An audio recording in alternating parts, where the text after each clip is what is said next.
Hi, I'm Chris Magwood. I'm a straw bale builder from Ontario, Canada, and here are some tips on building load-bearing straw bale structures.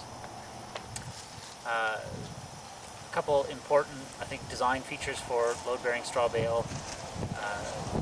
Key to making the wall system work is to make sure that your plaster skins, which are providing the structure for this building, that they both bear on the foundation directly, and that your roof plate or roof bearing assembly also bears down directly on the plaster skins.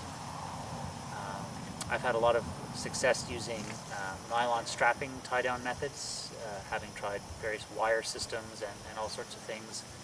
The nylon strapping is fast and cheap and easy and bends around the walls quite well.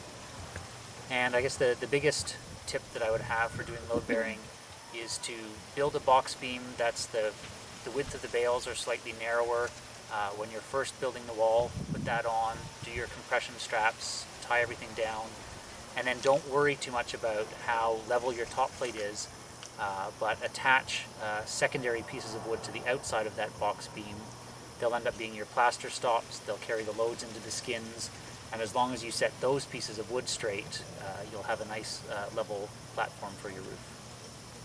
So yeah, straw bale panels, or SIPs, is a version of doing load-bearing straw bale construction, but rather than building your walls up on site and plastering them there, it's basically making your walls in a horizontal, a form laid flat, and plaster laid flat, and then bringing them to the site already plastered and ready to go. All the materials are the same, the structure's the same kind of top plates, same kind of footer plates, and they're poured into a box on the floor with temporary sides, with the plaster going into the bottom of the box for the exterior of the building, the bales being pushed into that plaster, and then plaster going on the top of that box to create the wall in one go down on the floor.